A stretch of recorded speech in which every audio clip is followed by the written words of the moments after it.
David's about to do an exercise for you that's going to show you what he's learned in the movie industry, that from the top movies, the top TV shows, the top screenplays, on how to take what they do and how to apply it into what you do. And the reason on that is that when you're taking the top brands of what you're trying to create to stand out differently than who you are to everybody else, because of all the noise that's out there, David goes and he creates a thing that he's going to call the character diamond. And it's basically where you take the essence of the brand of a TV show, the character that draws everybody in, the one that keeps you coming back to watch the show week after week or to see the series. So when you're looking at this, I'd encourage you to do is write down the things I'm going, how can I use this for my business, for my snap, for my message, and apply it immediately. And so I wanted to go ahead and have this opportunity to tell you that's what I'd be focused on, because this is one of the most brilliant men in the industry of Hollywood that I know today. So he has been asked to write the screenplay of The Art of War with an unknown director called Oliver Stone. Ladies and gentlemen, David Freeman is in the house. Thank you.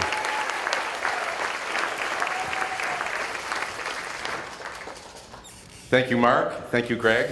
And thank you, Eric, the most awesome individual in the universe. I bumped into him early in Secret Knock and told him that I carry around his little Habitude book with me. There's always some piece of wisdom in it that I can draw from every day. It's just the kind of thing that you want to stick in your briefcase or your purse, although I usually leave my purse at home. I'm very forgetful. All right, so how to make your elevator pitch so unique, fresh, and compelling that people demand to hear more, taking someone from so what to tell me more to wow. That's what we're going to talk about today.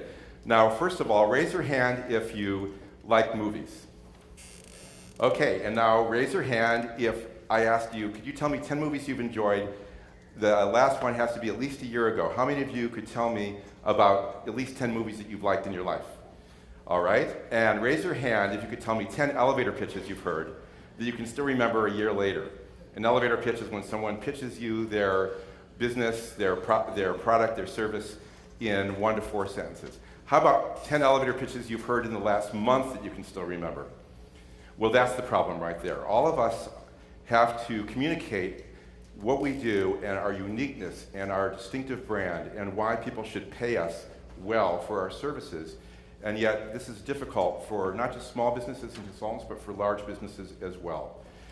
And we're going to today take a look at how to do that. Now, there is a formula known in Hollywood on how to create these blockbuster films. Now, part of the formula is knowing how to disguise the formula so people don't know you're following a formula. And elevator pitches are stories, just like Hollywood films, told at warp speed. And therefore, there must be a formula for creating an amazing, compelling, memorable, emotionally engaging, distinctive elevator pitch as well. That's what we're going to be looking at today. So the reason that you can't recall many elevator pitches you've heard in your life is because most of them are so what? Normally, when you go to a networking event, how many people do you follow up with? Well, this one is an abnormal networking event because you'll probably follow up with lots of people, but normally it's 1 or 2 people. And when other people follow up with their contacts that they've made, you want to be one of those 1 or 2 people that they follow up with. I see this all the time. People let money walk out the door because they don't communicate their distinctive brand concisely in these opportunities. So God Influence, that's kind of my brand as I try to help people become thought leaders and influential in their field so that they can get paid what they're worth. 28, that's a symbol.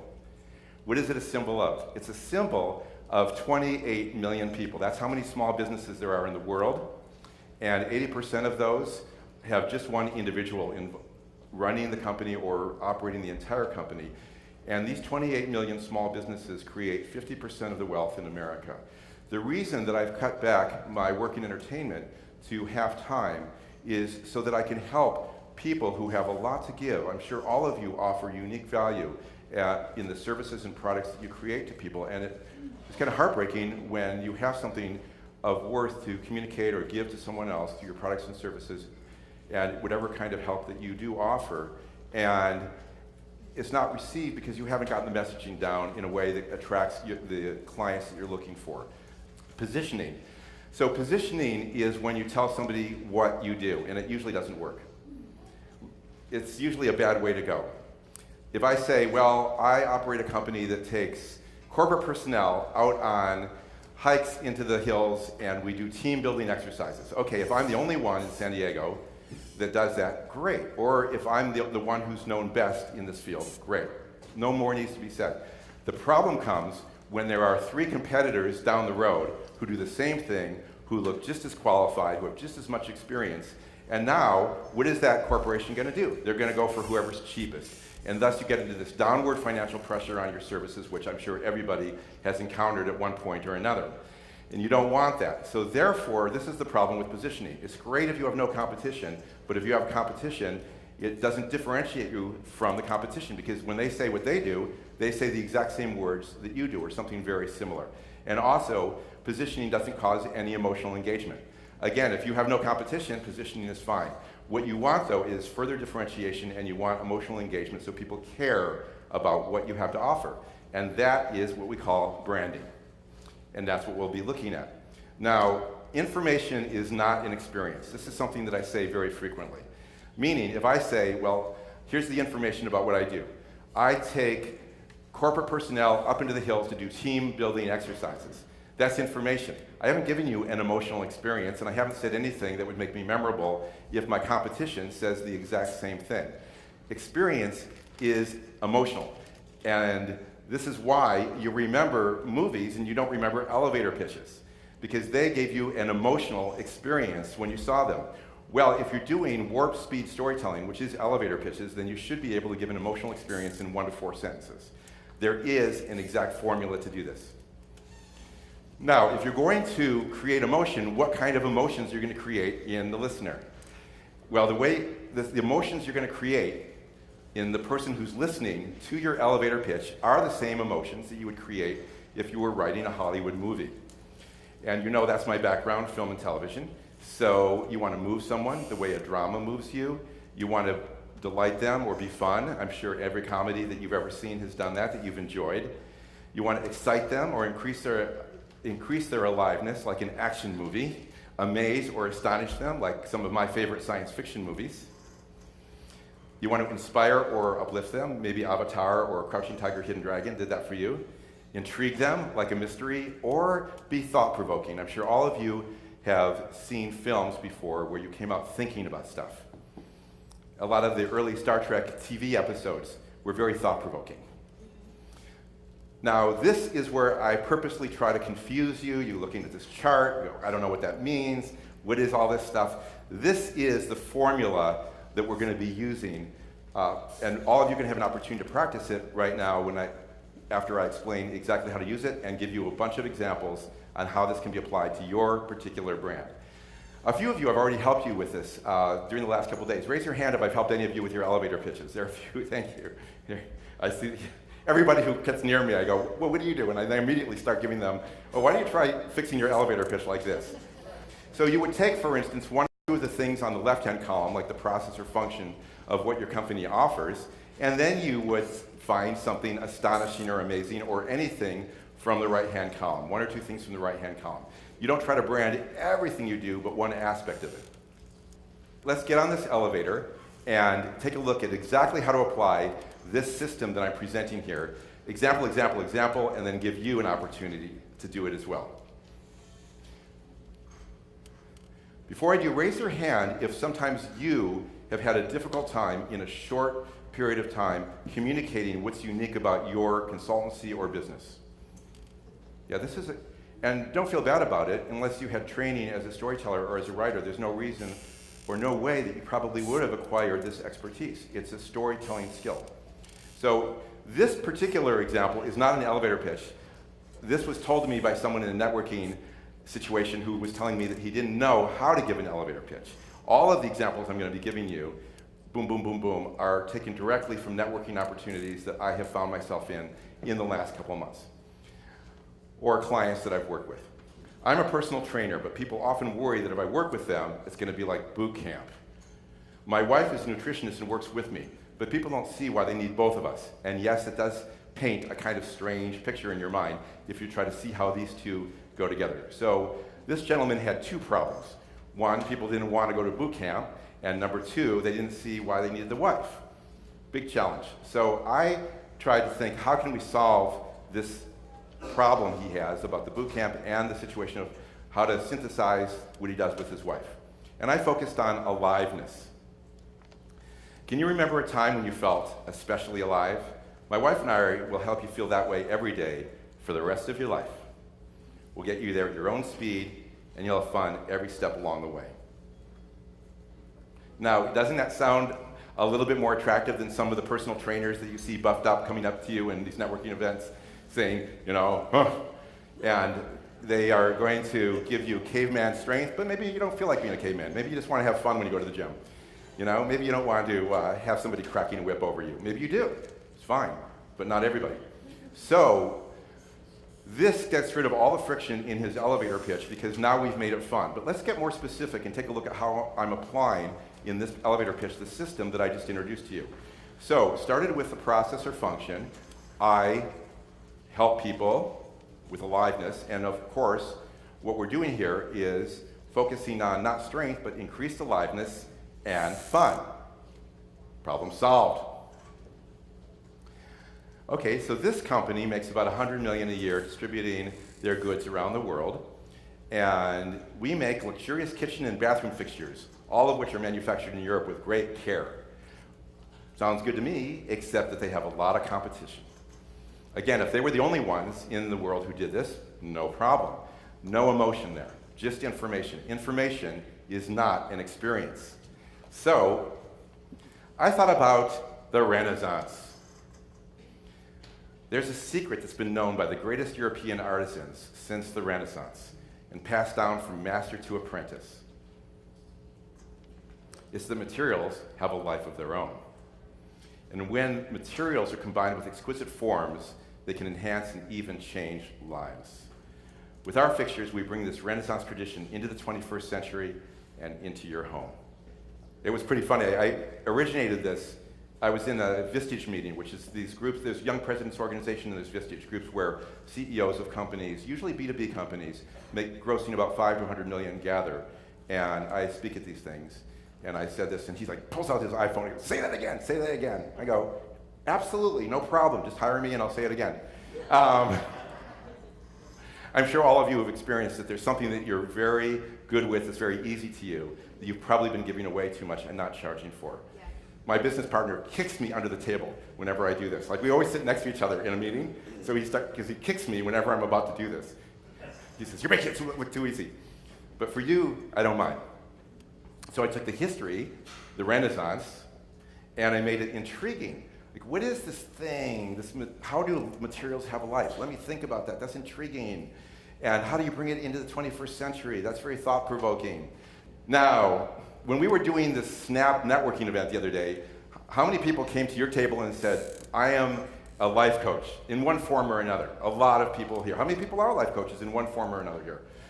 Yeah, well, you as a group have the most difficulty because all of your elevator pitches, without exception, to me sounded alike of the ones that I heard. And here is one, not from this group, but from a previous group. Somebody came up to me and said, I had leukemia, but I'm fully cured. Not many are. And I want to be a motivational speaker and talk about my experiences. And he said it in a kind of sad way, and I thought about hospital beds. I didn't feel very motivated. I didn't feel very enlivened. That elevator pitch should have been an opportunity for me to sample the way Eric does so wonderfully. You deal with Eric and you talk to him, you will get an experience from him of what he represents, a very authentic experience, a very uplifting experience. So this was my rewrite. When people are caught in a war and the bullets are flying and the bombs are exploding, they run to safety. But where can you flee when you're being attacked by your own body? I had leukemia, but now I'm cured. People who've been at war have lessons they've learned and they have stories to tell. I have lessons I've learned, and I have stories to tell. Thank you. Thanks. So what did I do there in terms of this system that I've introduced to you? I started with a metaphor. I compared his disease to war. Images have all sorts of emotions involved. This is why the use of images is so great when you're giving a speech, because the image brings along with it all of the emotions that you have associated with it. And also his history of having leukemia, and tried to craft a moving story out of it. Storytelling at warp speed is just like the movies, and we're creating the same kinds of emotions that one would try to create with a film script. Okay, this is the last one that I'm going to go through with you before you do your elevator pitch, and we have a little opportunity here for some back and forth. Would you like that, if I help you guys? Okay, great, we'll do that. We move heavy machinery. This company also is extremely successful. This is in one of those Vistage groups where I was speaking. This gentleman was talking about the process or function of what his company does. And then another guy in the group said, no, he's not saying it right. I went, oh? He says, no, they move heavy machinery really safely and really fast. And I said, well, why is that important? He says, because the company that's paying for the machinery to be moved then can get it utilized in their factory very quickly and start making money for it. So there's a big financial benefit to getting the machinery there safely and fast. And I went, good, but not good enough. Because the trouble is, if you look on the internet for companies that move heavy machinery, these guys have a lot of competition. Again, if they were the only game in town, no problem. But since they're not the only game in town, problem. And then I recalled that I had actually seen a little movie, time-lapse photography movie, of this company moving some heavy machinery. And it was the Endeavour Space Shuttle. They had moved the Endeavour Space Shuttle to the Science Museum where it is now. It's an incredible time-lapse photography movie. That's on the internet. And so this was my rewrite. NASA hired us to move the space shuttle, the most difficult moving job in the solar system, not just because we're safer and faster than anyone else, but also because we're cooler. And the guy jumped up, he literally jumped out of his seat and he goes, we are cool, it's like you know us, we really are cool. I said, of course you're cool, you moved the space shuttle. We're in discussions. We're in discussions, that's all I can say. And by the way, and they didn't even get a scratch. And if you see it, they're winding the space shuttle down main boulevards, they're like removing telephone poles to do it, they're winding through residential streets. It's really quite something. And I said to him, you should fire your head of marketing because this should be on your landing page. And he goes, I'm the head of marketing. I go, fire yourself. So what I did here in terms of storytelling, in terms of using the formula which I've introduced to you, is I kept the process of moving and the safety and fast, but added some emotion to it. I added amazement and astonishment while they move the space shuttle, and some fun. It's the most difficult moving job in the solar system. So they're kind of making fun of themselves a little bit, and everybody enjoys that. So now, before we go into your elevator pitches, which I'm very eager to hear, a few of them, as much as we have time, to get a blueprint on how to create an elevator pitch, they'll have people calling you back. All you need to do is text the name David, small case, capital, doesn't really matter, to that number. So at this point, we have time for just a few of you to feed me your elevator pitches, and I'd love to hear, do we have a microphone we can run around the room? Oh, thank you. Rich is simply telling a story of answers you found in your research. I can help you tell your story and publish your answers to touch those you want to help most. Okay, you know, you went fast, I didn't quite hear. Research is something with research. Research is simply telling a story of answers you found in your research. I can help you tell your story and publish your answers to touch those you want to help most.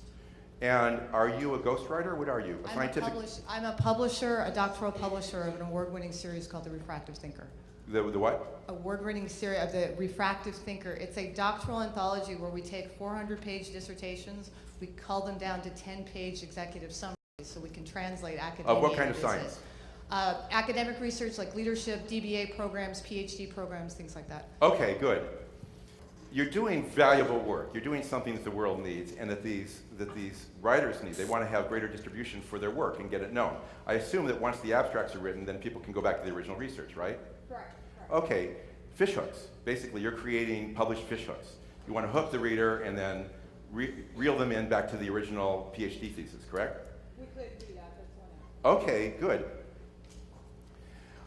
My first instinct would be to say, well, I assume then you're presenting at academic conferences. That's who you would be speaking to? Normally, I'd like to go into the business world as well, but yes. Right. And why in the business world? Because I believe a lot of the research is kept on the coffee table. People get their doctorate and it never goes out into the world. It just sits there because it helps them earn their degree. There is nothing sadder than the death of a baby.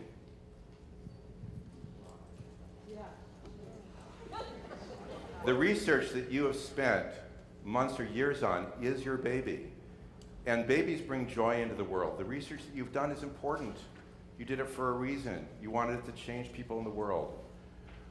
We create a published portal for your abstracts so that people can find their way back to your original research and derive the benefit that you put your heart into. Thank you. Okay. Actually, I've been modifying this while I'm sitting here. So Okay. Here we go. I am a financial travel agent. I help you get from where you are financially to where you want to go. We have 3 simple methods: real knowledge, real wealth, and real income. But it's only for really serious people who are willing to work for it. And what's your minimum investment that you require? We have a $250 investment and a $50 a month membership fee. Okay, good. I have totally modified this just going from your formula. Well, the travel agent thing definitely got my attention because no one else does this. The trouble is, I meet a lot of people in your field, and I myself am always looking for good investments, and I get confused. Anyone else had that trouble of trying to figure out who you should trust with your money? Yeah, it's really, really difficult. I like the travel agent thing, but I'm going to sort of throw away what I said here, because in your business, people are interested in money. They want facts and figures. That's really a place where positioning can almost be more important. I want to know what return your people made in 2013. I want to know what return they made in 2012. I want to know what returns you made in the middle of the recession in 2009. And I want to know how you did it. So you're in a situation where no amount of emotion, the emotion might make me like you, but I think some of Eric's techniques of the smile, the warmth, and the connection might help you more. But in your case, I need facts. That's a left brain decision. But thank you very much. Can we have a hand for him? I really appreciate all of your energy, and you give it by standing up and volunteering. Leadership is the most important commodity in the world, and it's also the scarcest. Just think of all of the people that hate their job. Who what? All of the people that hate their job. I'm the oldest person in the world to have climbed the highest point on each of the 7 continents and now take senior executives on transformational leadership expeditions, life-changing experiences. Thank you. All right. Thanks a lot. When I was in high school, you could sit.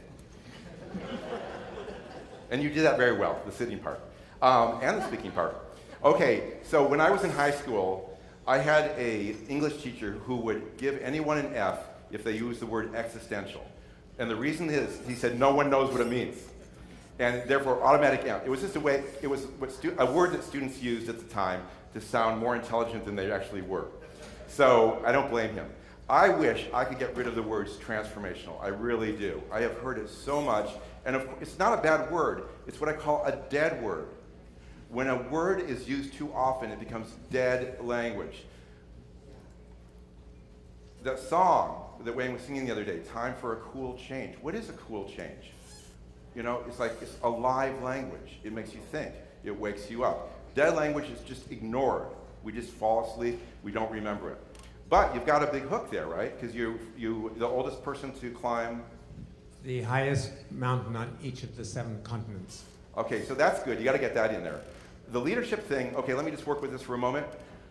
7 on 7 at 77.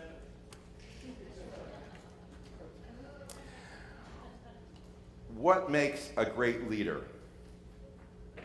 Followers.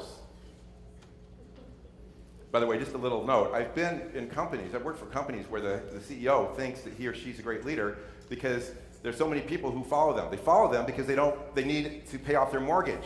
That's the only reason they follow them. If that person went to another company, they would not follow the person. Those are not followers. Those are employees who want a paycheck.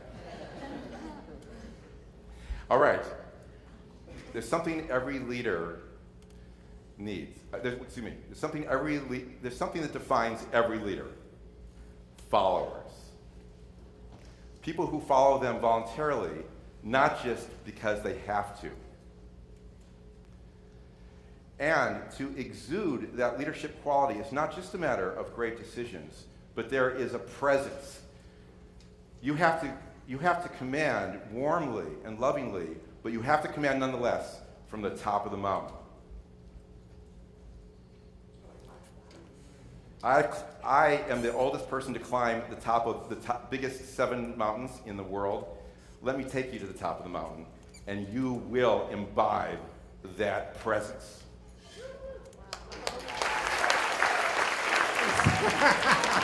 Thank you. So, using the system here, I worked in the information, the positioning, right? But I used the mountain as a metaphor. I had not been doing this with the other people who've spoken so far, but I went to the metaphor of the mountain and really used that to its full extent as emotional messaging, you see? And I went from there to a moving experience, and also a little bit amazing, because you are amazing. Well, either amazing or awesome. I'm still kind of trying to figure it out, but you're between. One more? Yes. Go for it. I met a woman in Africa who, as a girl, crawled through the jungles of Uganda to escape Idi Amin. She now serves the orphans of Kenya, and I serve her. Well, I don't think I can improve on that. Except a little bit. Remember, Greg began by talking about service and why he has kind of banished that word from his vocabulary. Because it has a little bit of a slavery kind of connotation. Help does not, for instance. So what do you do for this woman? It sounds like the girl's still, it's a little confusing. It sounds like the girl's still a girl. I How old met is a she? woman in Kenya who, as a girl, crawled through the jungles of Uganda to escape Idi Amin. Wait, the mother had her daughter crawl through this jungle? As a girl. Okay, and now the woman does what? She has a school for orphans. And what do you do? I am the benefactor with a 501c3 here in San Diego that provides all the educational, medical, and nutritional needs for over 1,000 every day. Okay, so what I'm about to say is not going to improve what you just said. It's just a different take for the purpose of demonstration. Is that all right? Just another way to go about it. What part of Africa? Kenya. Kenya. What's the rainfall situation in Kenya right now? It varies, but Okay. they are on the edge of the only remaining rainforest in all of Kenya. Okay.